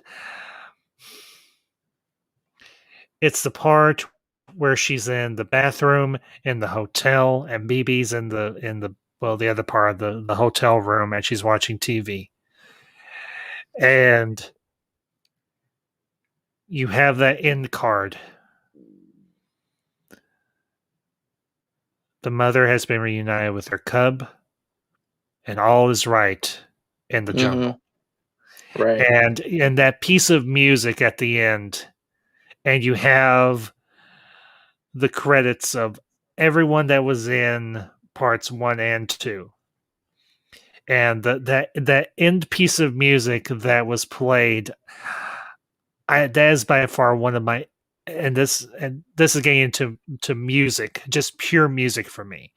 That is Mhm. by far one of my greatest pieces of music ever written, because it's so emotional and so powerful, and it has such weight to it. Just alone, I don't need anything else but that piece of music, and I know I can see that sequence in my mind's eye. And I think that's how much it really hits me. But I honestly, for me, let's see, I said, um, Pulp let's see, number Fiction, Kill Bill. Kill Bill.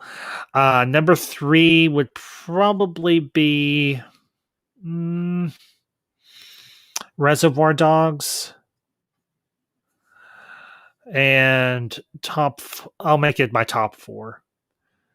Because, like I said, I count Kill Bill as one movie.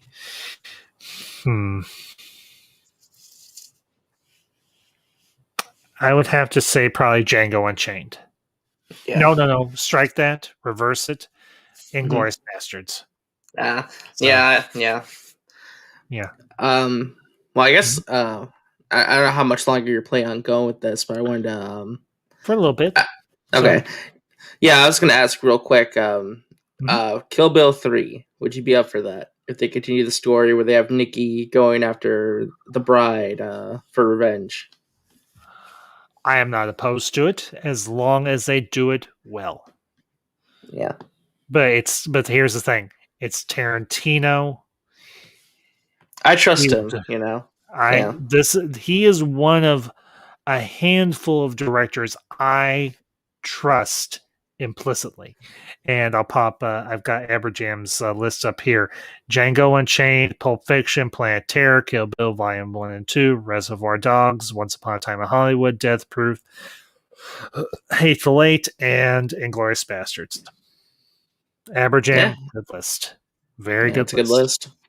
Mm-hmm. But no, I'm by no means opposed if Tarantino is like, yeah, I want this. This feels like this is a story that needs to be finished.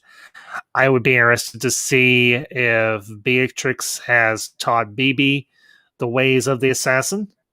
Something Mhm. tells me more than likely she has, for the simple fact that she probably knows there are going to be people coming after him, potentially. Right. So, no, I'm not. Here's the thing for me when it comes to sequels. If there is a story that needs to be told or is being wanting to be told and it has merit and the director is in for it and they've got everybody back for it, then yeah, I will definitely give it a shot. So, and Aberjam and everything, he says, I think Kill Bill should remain untouched. And No, hey, I respect that too, because it's like, yeah, how do as you do make I. a sequel just as good? But I mean, I think there is Mhm. potentially a story there if they want to tell it. So Yeah, but the thing is everybody invested in it? That's the big thing. Is everybody invested in it? If they're not all invested, then you should stop right now before you get any further. Now, as far as I know, the movie's in development.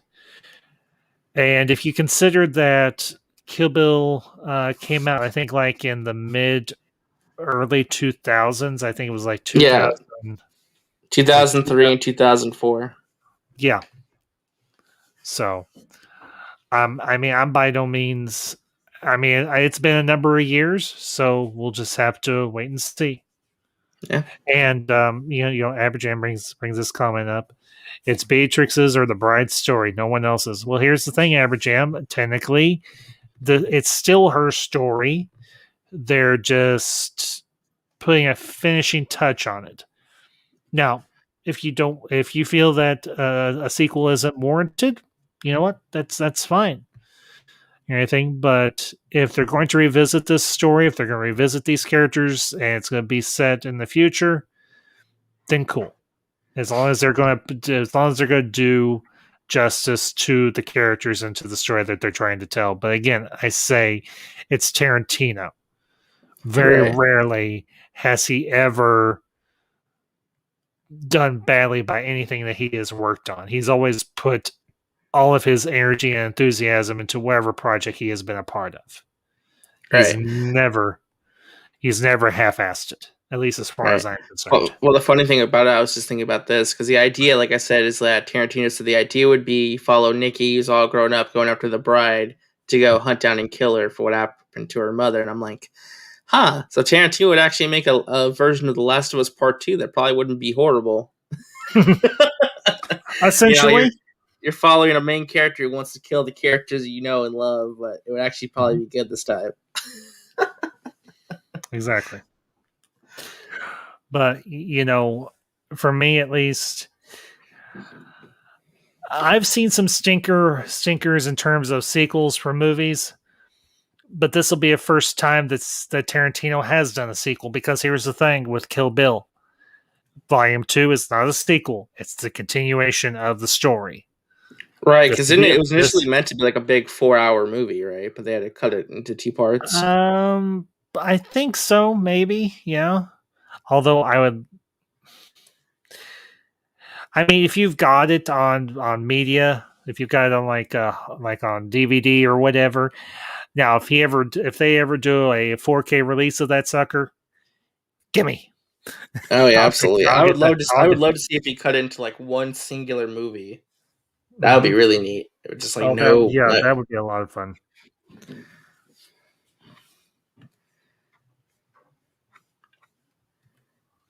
Yeah, and this is something Aberjam's kind of echoing the same thing. The thing with Kill Bill, it's not a movie and a sequel; it's a complete story divided into 2. Yeah, and that's kind of what I said. And I think that's why I always categorize Kill Bill as one movie, even though it is divided, Volume 1, Volume 2.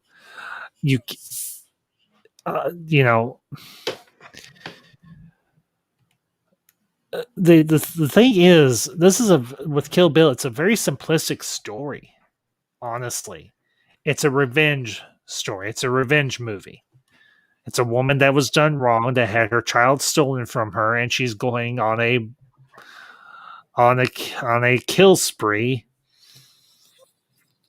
a roaring rampage of revenge, as she says at the beginning of Volume 2. Well, she's like, I roared, and I rampaged, and I got bloody satisfaction, and I'm on my way to finish it. And when I arrive at my destination, I'm going to kill Bill. And I get chills. Absolute chills when I watch that scene with Uma Thurman. And I'll say it. I know some people some of you may disagree with me, and that's cool if you do. I think Uma Thurman is a great actress. I really do. I think she is a. I would be surprised if anyone would actually disagree with that, because I've never heard someone say Uma Thurman's a bad actress. At least personally. Well, yeah. I'm sure, and Aberjam says, I'm sure someone has a downloadable 4-hour version. Probably does. Let's see, I pop up Wookiee and Exile's comment. I was bummed with Bill's death, though. I wanted an epic sword fight. Yeah, I can kind of understand what you're saying, Wookiee, but here's the thing. Richard Carradine, or David Carradine, rather, he was no spring chicken in this movie. And unless I'm mistaken, I think either him or Uma Thurman had an injury or something that kind of prevented them from doing that sword fight. So whether it was just his age or whatever the case may be, I think it ended satisfaction. It had a good yeah, it's almost poetic in a way when you think about it, because all the build up to getting to that moment was nothing but sword fights and action. And the moment she gets the revenge, it's not this big epic thing, It's almost poetic in that regard, yeah. Yeah, it was more of a verbal duel rather than a duel with your fists. if you really think about it, and I'll pop up Aberjam's comment here. It's a blade tale of one woman and her wagon. So,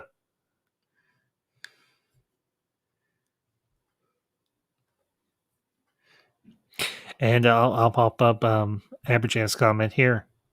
I thought a slow, helpless death for Bill was fitting. Yeah, maybe a little. Yeah, Yeah, like I said, man, it's poetic in a way. That's how I it would describe is. it. Well, and here's the thing: this was a man that she loved. This was a man that she had a child with. Mm. And I don't see. I mean, yes, she hates him. She vehemently hates him, but at the same time, there's a part of him that still loves him and wanted to give him almost a seemingly peaceful death. Kind of echoing what L. Driver, played by Daryl Hannah, said in Volume 1. Death in our sleep is a comfort rarely afforded to people in our line of work. And perhaps maybe deep in Beatrix's subconscious, the bride's subconscious, she heard that. And maybe it was something that stuck with her. And when she finally reached Bill, she realized, I still love him, but yes, he has done me wrong, and I don't want him to take our daughter down a path that I don't approve of. Right. And she gave him a death that was relatively painless and wasn't brutal. I mean, Pai Mei taught her the 5-point palm exploding heart technique. And he gets up, he takes 5 steps, and he drops. Mm-hmm. And honestly, I think it was beautiful. And as you said, it has a poetic sensibility to it. I mean, Yeah. because if you think about it, every single person that she has taken out of her former associates, from Vanita Green to Oren Ishii to Bud, Bill's brother, to L. Driver, all those deaths were brutal. Mm-hmm. Brutal. But this last one, this last kill, she showed mercy to the man that she once loved and the father of their child. And yeah, Aberjam, I'll bring up his comment here. And Wookiee in Exile, you have a great night, bud, and thank you for tuning in tonight, and greatly appreciate it, and we will catch you next time. So, peace, bud. Bill broke her heart, so she made him die from a broken heart himself. Yeah, I would say that's a very astute observation there, Aberjam. Yeah, absolutely. But you know, kind of transitioning a little bit from the pathos of a revenge story, or the ending of a revenge story, to something a little more over the top.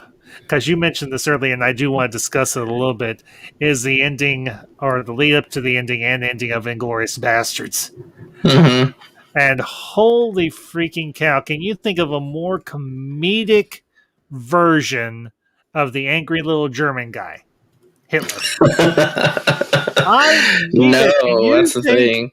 Can you think of a more over the top, yet seemingly authentic portrayal of Hitler? I mean, nine, nine, nine, nine, nine, nine, nine. Yeah. I mean, holy freaking crap. I'm like, I would say also too, like at the time, having that whole climax in a way take place in a movie theater of all places, and the violence and the brutality of that is really bold on his part. You know, oh yeah, I would say. Oh yeah, absolutely, because you see the building catching on fire, and you see all the dignitaries trying to escape, and you see the colonel's guys in there with explosives strapped to their legs. And not only are all those dignitaries, including little AH, going to get burned up, but they're going to get blowed up. Mm-hmm. But that for me was just over the top, balls to the wall, hysterical ending to that film. I mean, I absolutely positively was like, Quentin Tarantino figured out a way to end World War II quickly. Yes, dear.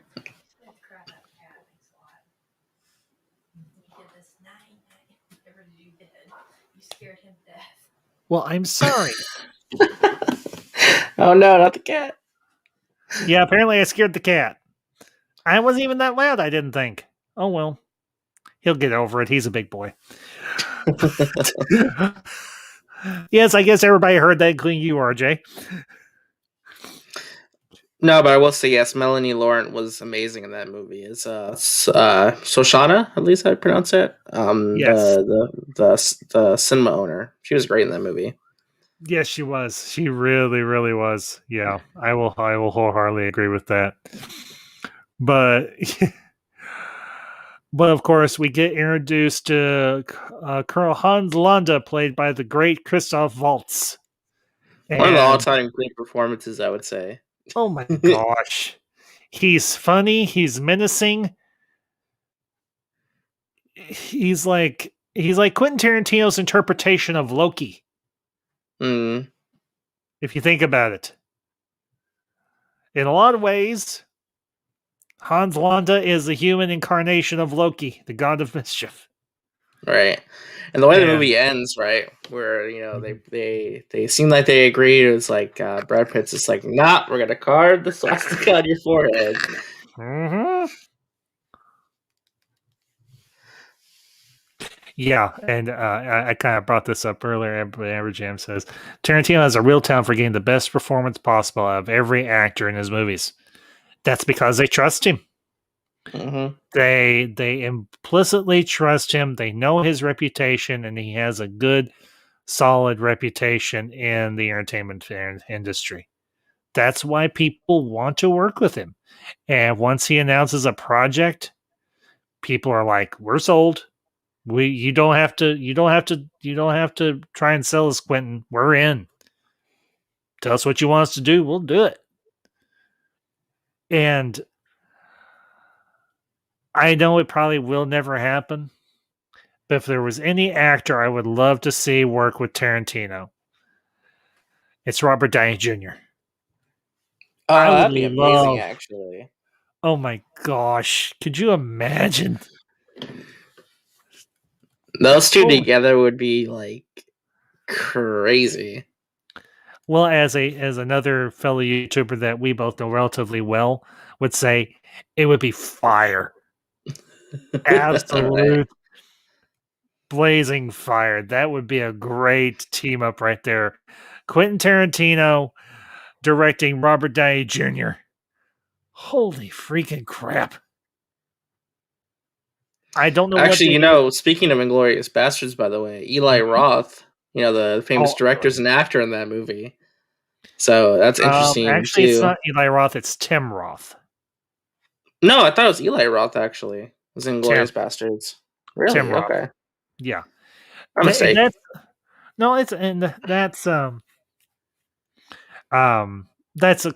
honestly that's a common mistake, so don't feel bad. No, Tim Roth is the actor. Eli Roth is the director, but I think they might actually be related. I'm not sure, but I think they might be. Hmm.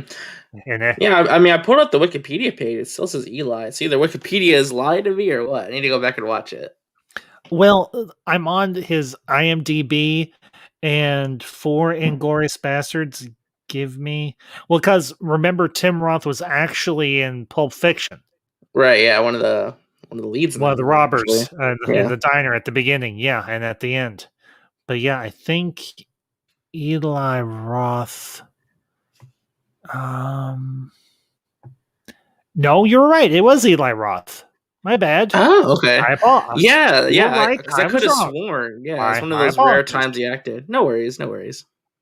So, but yeah, and Diana Krug was in that as well. Yeah, great cast for that movie. Kruger. Oh, dude, the cast for that movie. Get out of here! Holy freaking crap! But average am. I'll pop his comment up here. Tim Roth is a criminally underused actor. Yes. Yeah, I'd agree with that. Yeah. And I'll pop up nerdy. Eli is the kid with the bat. I forgot his nickname. That would be the Bear Jew. Mm-hmm. That was his name. Now, if you respectfully refuse again, I'm gonna call out the Bear Jew. He's gonna beat you to death with his bat. So, are you gonna give me the positions or not? I respectfully refuse. Bear Jew! Beat the air loving the crap out of this Nazi. And I will say it. Brad Pitt does a pretty good Southern accent. He really does. Yeah, surprisingly well. Surprisingly good one. Oh, I did not know this. Aberjam brings this up. Tim Roth and Gary Oldman did a great movie based on Hamlet called Gildenkrantz and Guildenstern Are Dead. I've actually heard of that movie, Aberjam.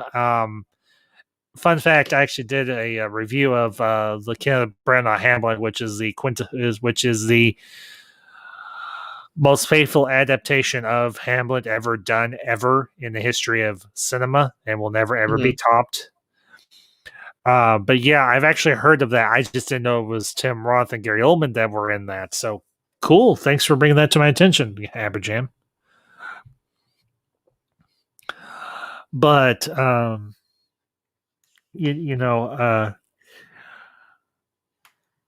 have to say honestly, in terms of Inglourious Bastards, I was really surprised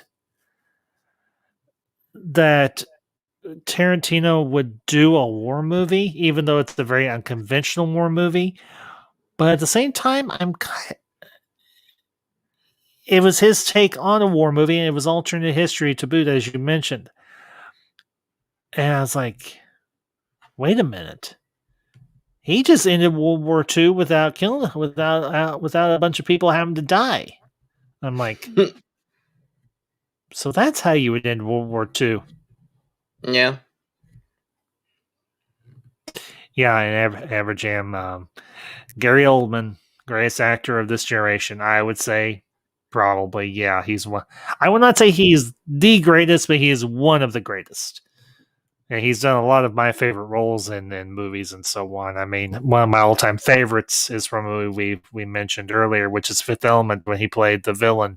Mm-hmm. Jean-Baptiste Emmanuel Zorg. I see you got your memory back, Father. Well, you're going to need it. Where are the stones? Right, again, yeah. I have seen that movie way too many times. Way, way, way too many times. But I love it and I don't care. So. All Zorg's oldies but goldies. Yep. Yeah. But RJ, in terms of Tarantino, anything else you'd like to discuss? Trying to think. I feel like I hit on a lot of the points I wanted to mention. I mean, like I said, I think Tarantino is obviously one of the more unique voices in directing right now. Yeah. I think it's a good thing that he's out there making movies. I wouldn't say outside of the system, but he is a director who works in the studio system, but has such a unique voice still, regardless. And the fact that he is one of the big, like you say, when you hear the name Quentin Tarantino, you're getting something unique and special. Like it's one of the directors you can go out and watch a movie of his, and you can trust that you're going to at least have a decent time. Mm-hmm. Totally. Well, and that's one of the great things about Tarantino is he has a good sense of the cinematic experience. When you Mm, go to the movies to see one of his movies, you're going to get an experience. I mean, I have like kind of done my list in my head of my all-time great directors, both from the past and currently. Tarantino really fits into the genre of old Hollywood in a lot of yeah, ways. Even though his style is extremely unconventional, he very much he would fit into the paradigm of old Hollywood. Because you go to see something of his, it is an event, it is a happening, it is something truly unique and special.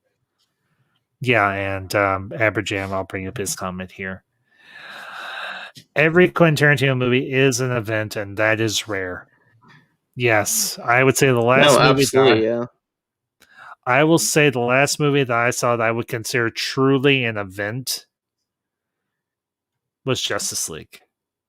That was an event. The That theatrical or the theatrical or no, Zack Snyder's. Snyder. Okay, I was about to Snyder's. say like if it's No, Joss Whedon, cut, I was about to say what. no, Snyder's. Because And here's that the wasn't even thing. a theatrical release. That was on streaming, and it felt like an event. But here's the thing. I don't know if you've heard, but there have been whispers, and I hope it does come to pass, that there's going to be like a limited IMAX release for Justice League. Oh yeah, Snyder's mentioned that he would like to screen Yeah. in IMAX theaters across the country. Yeah. And I would definitely, even though I've seen it twice already, I may watch it again at some point. It's just a matter of having the time to sit down and do it.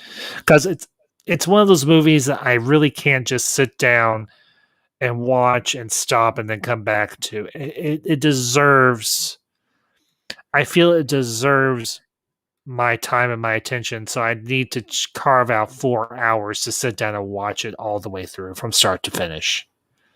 Right. And everything. But Snyder and Tarantino, and I would say maybe Peter Jackson, they have an understanding of what old Hollywood was like. And when people went to the movies, they expected something truly special. And by and large, every time they have brought something like that to the big screen. And, I know we've got streaming wars going on and everything, but there is something to be said for the cinematic experience. Mm-hmm. I mean, It's something you just can't replicate at home. no matter how big a screen you may have, or how good of a sound system you may have, or whatever creature amenities that you may have, I think the thing, and this is something that an acquaintance of ours, someone that I think we both regard as a friend and everything, has said, and that's Brian, Master of None. Theaters need to bring back the cinematic experience and really bring the public something, bring the audience something new. And I think they really need to bring back that sense of the old cinema, but amplified somehow. I don't know exactly how, because I haven't had the time to really mull it over and think about it. But I think if you have directors like Tarantino and Snyder and whoever else may be out there right now that can produce films like these that feel like old cinema or huge events, they need to be given that weight to them in the theater going experience. So, and I'll bring up Aberjam's comment here. And RJ, anything you want to, if there's anything in there that I just said that you want to comment on, by all means. Right. So, Aberjam says, I think what makes his movies so special is they never stop being a student of cinema. Unlike most directors, he draws inspiration from a lot of schools of filmmaking and honors all of them. Yeah, Aberjam, I would say that's true. I really do. I would wholeheartedly say that is very true of Tarantino. No, absolutely. I mean, that shows a lot in his work that he looks Mhm. towards inspiration like that. Mm-hmm. So, but yeah. Well, I think we're gonna go and wrap up here in a few minutes or anything. But RJ, I want to thank you for coming in, even if it was just for a No, little while. yeah, thank you, man. I apologize for coming in late, but No, you have nothing to apologize for. Remember what I commented to you earlier on and what I told you on Twitter. yeah, I Your know. family takes priority every time. Yeah. So you have absolutely nothing to apologize for. So, Oh, of course, of course. Well, um, I just want to make sure I come out and support your show, man, because like you do a great job on here, and you've been a I very try. supporter of me and my efforts and what I'm doing. So I wanted to extend Well, that hand and stuff. So and when I got into this, I knew I was going to meet a lot of really interesting people. Say goodnight, you filthy animals. Good night, you filthy animals. But I figured I would meet a lot of really interesting people and everything during my time here, and I have. And I can say Mhm. that the large percentage of them have been really good people. And you're just starting out, RJ, and I hope that your experience differs from mine in terms of I hope you don't have some of the bad stuff that happened to you or some of the bad experiences I've had happen to you. Because I'm not complaining. Don't get me wrong. I look back on those things and I go, it happened and I move on. But I hope that your time on YouTube is a positive experience for you. Because I mean, I would say thus far it has. I met some really amazing people and made some amazing yeah, friends. And I'm not in this to make money or anything. I'm just here to share about stuff that I love and just interact with new same. people. And so far, it's been Yeah. a great experience so far for me. I mean, there's always going to be good times and bad times, but Yeah. But yeah, as you told me, I tell you the same. The door is always open. Anytime you want to be here, you tell me, and the link is. I'll send you the link. But before we close out, RJ, tell everybody where they can find you. I know Nerdier Things or Sir Nerdlot, as I know him, put the link to your stream or to your channel in the chat. But tell everybody where they can find you and what you cover. yeah, so you can follow me on Twitter at Resonant Justice. I am also on YouTube at Resonant Justice as well. Currently, I kind of just do whatever. I don't really have a set schedule or like set shows. I did start a new podcast I'm doing called Mary Marvel Movie News. I'm covering like mostly Marvel MCU stuff, which seems like the news never stops with that kind of stuff. Like last couple of days have been crazy, even since the stream. So I'm doing that every Monday. And otherwise, I'm on pretty much everyone's channel, just palling around, talking about movies and stuff. So thank you again for having me and having this great conversation. Yeah, absolutely. Well, and as for me, folks, I will be back Friday afternoon with the Council of Ones as we continue our review of Babylon 5 Season 3. We will be back at our normal time of 2:30 Central Time, and we'll be covering the episode late delivery from Avalon. So be sure to tune in for that. And we are closing in on 400 subscribers. We're like one or two, to maybe two or three away. And as soon as we hit that milestone, um, we'll be doing another watch party to mark that milestone, and we'll be watching the great '80s classic, The Last Starfighter, and maybe afterwards we'll do a little karaoke because it's been a while since I've done some karaoke on the channel here. I do want to let you all know I will be doing a couple of retro movie reviews next week, so I'll be sure to send out the word on those as well. So make sure you keep your eye out for us on social media. But I want to thank you all for tuning in tonight, and for those of you that were here tonight, Aberjam UK, Sir Nerdlot or Nerdier Things, the Truth 31, Superior Hero Reviews, all of you that were here, thank you for tuning in tonight. And for those of you that'll catch us on the replay, be sure to leave your comments down below. Not just because it helps out the algorithm, but because I like to hear y'all's thoughts on the topics I cover on the channel and everything. And it's fun for me, and I love talking film, obviously, or I wouldn't be here doing this. So, but you all have a great night wherever you are at. And until next time, these are the ambassadors signing off.